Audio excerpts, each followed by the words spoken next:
Hey guys, what's up? It's Darkmeg here and welcome back to another Battle for Azeroth Alpha dungeon preview. Today we're looking at the MOTHERLODE, which is the Venture Co's Goblin Army Dungeon Explosive Crapopolis masterpiece.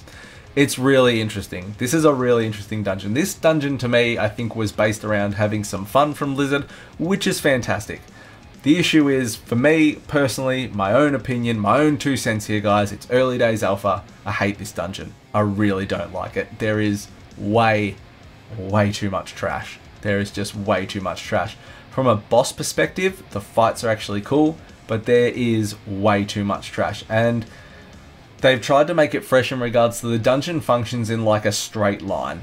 And there's 4 sections to this that you make your way through. And the trash is different in each section. However, the trash is just as painful in each section as the previous, and in some sections it is just absolutely ridiculous to deal with. Now, it's obviously alpha, so lots of tuning to be done and things like that. That's not the real worry. The problem is that there's very little room to kite around in here because of there's so many different pathways you can go, so it's kind of split down the middle in a lot of ways, and you can go left or right to continue going forwards. And there's trash everywhere, but there's trash on both sides sort of the road and things like that. Everything gets so easily body pulled. It's a fair nightmare, to be honest, but it does have a lot of good looking trash in saying that in regards to mechanical robots and things like that. So once you battle your way through 2,000 waves of trash, you get to your first boss, which is Coin Operated Crowd Pummeler. So he does this large shockwave thing, which comes out. If you stand in that, you get stunned. He also throws out like bombs, which come out with ticking time bombs on them. You just don't want to stand near them when they're blowing up, quite obviously. We'll also do this shock punt back. I can't remember what it's called. Static pulse, there it is.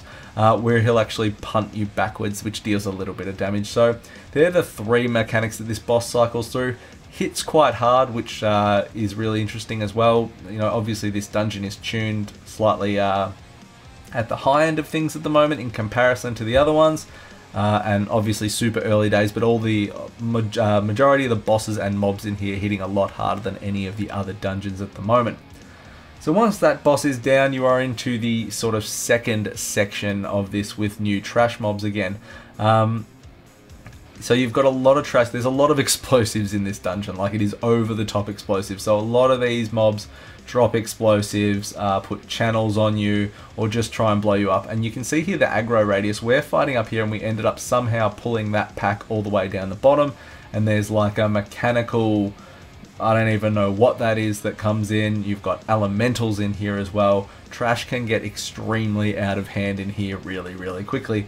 And it's really unforgiving as well. And as I said, because you're restricted along sort of your kiting paths, you've really got to go in a straight line back the way you came if you wanted to get out. Otherwise, there's trash mobs to both sides of you.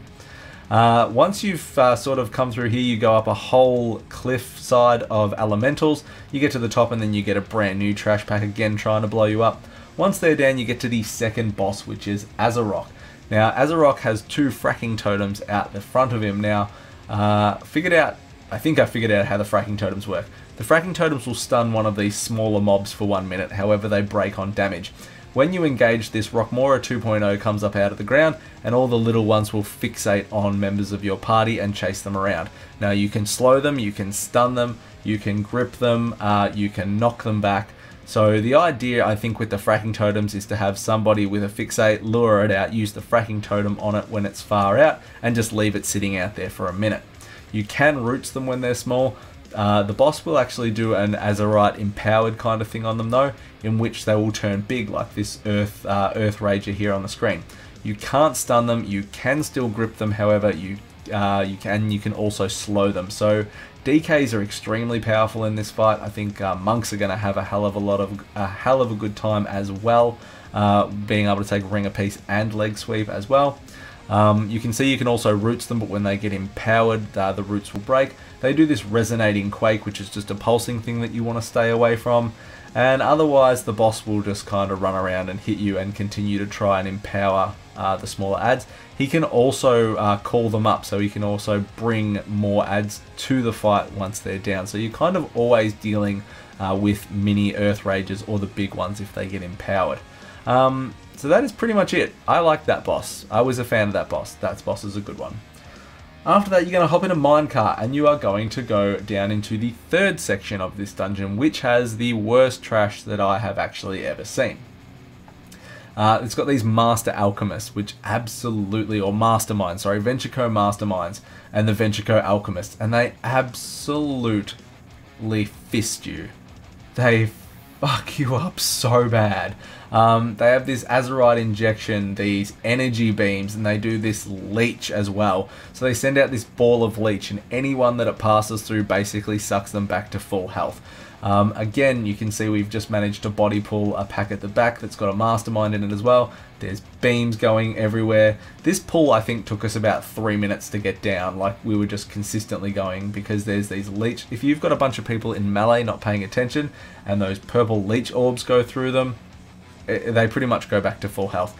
I don't know how the energy beam works though. I'm not sure if that energy lash, if you deal damage when that's on you, if that does something to them. There was no tooltip in the dungeon to read. I have absolutely no idea, and I didn't even check if there was a debuff on myself, and it's too late now, it's gone. So once you get through all of that, you're on to the third boss, which is Rixa Fluxflame. So Rixa here, a bit of a letdown for me in terms of a boss, I think. Rixa's going to shoot Agent Azeroth at people. Now, if you've got a whole bunch of people standing in melee, it's going to go in melee. If you've got range standing at max range, hoping to bait them out there, you're all sweet. But if you're a melee heavy group, you're going to have to move quite a bit with this boss. So Rixa will just continue to shoot out Agent Azeroth, which just fills the ground with bad stuff that you don't really want to stand in. It doesn't do a hell of a lot of damage that I've noticed. I'm not sure if there's any other effect from standing in there for a long period of time that actually happens to you. I don't know because I didn't go and stand in it. She'll also do these chemical burn shots or whatever they're called. Again, not a lot of damage in normal at the moment. She then turns and does this propellant blast, which has obviously got the goal to knock you into the Agent Azeroth. So you just need to watch which way she's facing, move aside, and just not be in the punt. The river on the outside is also the Agent Azeroth stuff. Again, I think it does damage to you, but I didn't go and bathe in there, and I probably should have to see if it does damage to you if you get knocked in there. But that's pretty much it. The boss is pretty simple for otherwise. Then you jump over the lake and you're into the river, sorry, and you're into the fourth section, which has a brand new scheme of trash, even more hellbent on blowing you to pieces. So there's proximity crawler mines here, kind of like Siegecraft and Blackfuse, and they've also got these other mobs that rain bombs from the sky. You cannot slow or stun the bombs, so your range need to kill them if you go near them. You get the fixate, you just need to run away. And then you just need to watch with these specialists here that you are not standing in their artillery barrage, which will pretty much one-shot you as well if you end up standing it. The crawler mines, I should mention, if they hit you, will take about 3/4 of your health off. Once you get up the hill through all that blow-up stuff and that minefield, you get to Mogul Razdunk, who is very Mimron inspired, obviously. So there's sort of two phases to this. First phase, you're going to be fighting him. He's in his helicopter thingy. He has a Gatling gun which will spin around in a circle. You just want to rotate with him and not get hit. The other ability that Razdunk has is a homing missile, and pretty much if you're standing in melee you do not have a lot of time to react, so you kind of need to be paying attention. You can see it's gone on our druid here, and you want to run that away so that explosion isn't going off on your group. When Razdunk hits around 50% HP, he goes up into the sky and he puts a shield around himself where he takes 99% less damage. 2 ads then spawn. You just want to kill the ads. The ads don't do anything special at the moment. And you can see these 3 totems spawn on the screen. Somebody will get a red arrow above their head and they need to go and stand on these. Well, they're not totems, they're sticks of dynamite. You need to stand on them. Now that one actually bugged out because our DK was standing on it and nothing happened. He has a drill out of the bottom of that bubble. He drills down into the dynamite. It takes a large chunk off his shield. So you can see he's actually got 3 stacks. I was nearly going to do it again. I was going to point on my screen. But you can see he's got 3 stacks. He's just drilled down on one of those sticks of dynamite. He's down to 2 stacks. So you need to get the stacks off him to get through this next phase sort of thing. So you can see now he's got 1 stack. And the arrow, I should say as well, the arrow can go on anyone. It can go on your tank, your healer, your DPS, and it can change. So you've always got to kind of be near those sticks of dynamite to react. Once that's done, he comes back down, homing missile to deal with again, Gatling gun to deal with again as well. When he actually dies, the ship explodes, the Razdunk actually comes out himself and you can two-shot him like he's really no problem at all. He dies in a couple of swings, as you can see there. And that's it, guys. So, all in all, it's an interesting dungeon. It's actually been receiving lots of feedback, like positive feedback on the forums, on alpha forums, aside from the trash. Like, a lot of people have really enjoyed the fun side to this. The voiceovers are quite funny, and it's a very refreshing dungeon. I'll definitely say that. It's very, very different, and it's kind of got that take the piss, we're having some fun vibe. I kind of think the setting looks amazing, and I kind of think they could have done more with this, you know, giant island factory that we've ventured into, and you can kind of see this real industrial space. So I think they probably could have done maybe a little more with that, and they definitely need to hone down the trash. But all in all, it's something different. For me, as I said, I'm not a huge fan, but that's just my opinion. So, got any questions, guys, hit me up in the comments below. Otherwise, thank you very much for checking out the video. Like, comment, subscribe. I'll see you all next time. See you guys.